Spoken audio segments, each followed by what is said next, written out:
Сәлем достар, бүгін мен сіздерге дәл осындай керемет дәмді пиццаны қалай жасау керек екенін көрсеткім келеді. Міне дәл осылай Италияның пиццалары сияқты осылай шарик шығып тұрады. Бірінші бізге керек заттар: ұн, міне осылай 1 килограммдай ұн, 600 граммдай су, ақ май және тұз және дрож. Бірінші тұзымызды ұнымызға сеуіп, салып, одан кейін бірден дрожды саламыз. Дрож 1 пачка, 7 граммдай.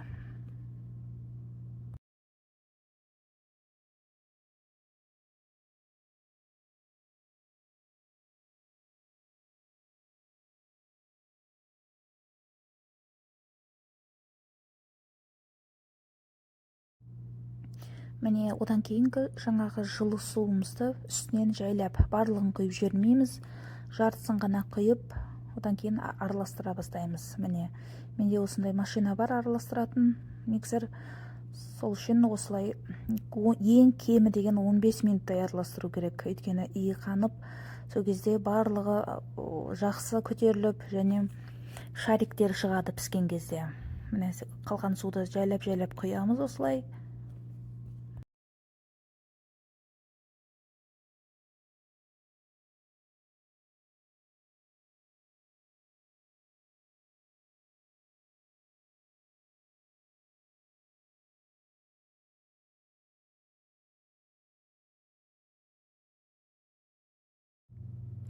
Міне 1 минуттан асты және сұйық майымызды құйып бастаймыз.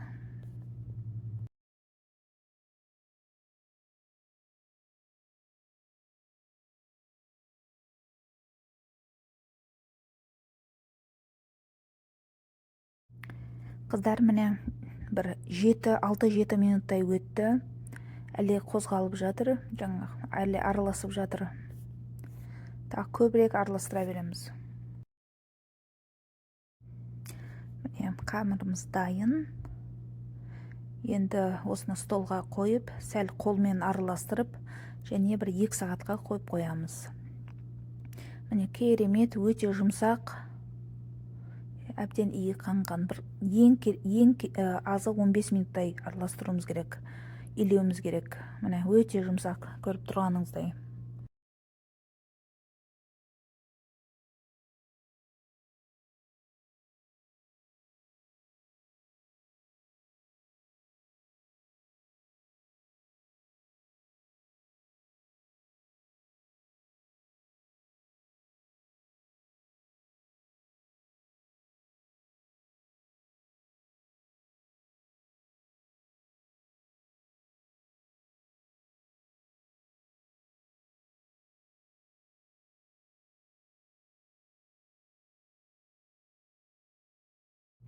Міне дәл осылай жауып қоямыз, бетін жауып қоямыз бір 2 сағатқа.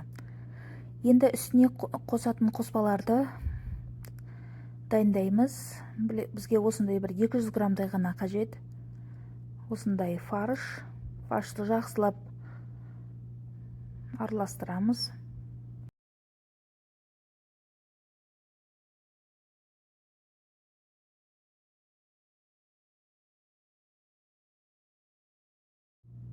Осылай тұзды сеуіп, және қалған приправа болса, приправаларды қосуға болады.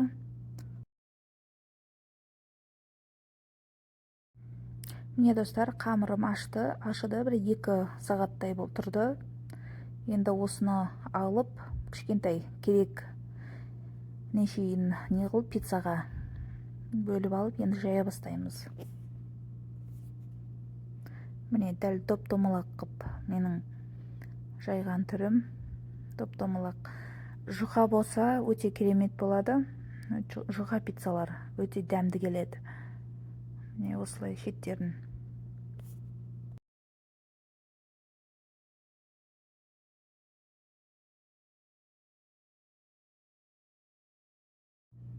Міне жайып болдым. Мен негізінде осындай Америкада ранч деген болады. Осы майонез сияқты, бірақ басқа түрі. ішінде басқа да приправалар қосылған. Мен томаттың орнына дәл осындай жақсы көремін және осындай қосамын. Осыны жақсылап жайып шығамыз шетіне шейін. Жақпасаңыз құрғақ болып қалады. Одан кейін сырды үстіне сеуіп шығамыз.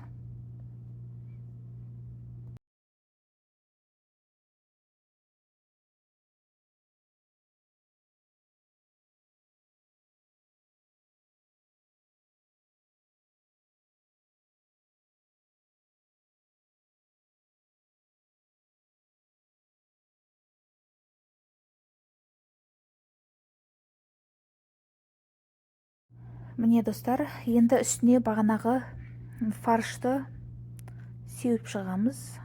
Өте әдемі дәм береді. Міне жақсылап сеуіп, барлығына жететін болсын.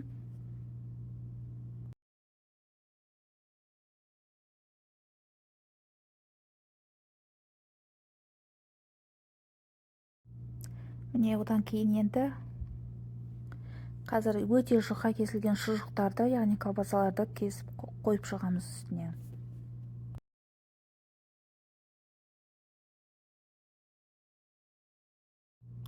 Міне мына жерде менде саңырауқұлақ бар. Саңырауқұлақтарды осылай бетіне қойып шығамыз. Өте әдемі дәм береді.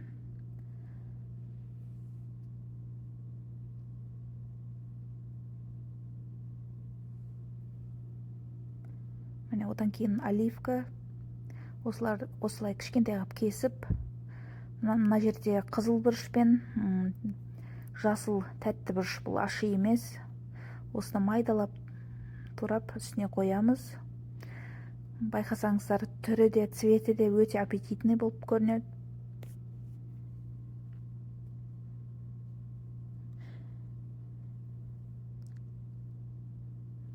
Үстіне барлығына жету керек. Осылай қойып шығамыз.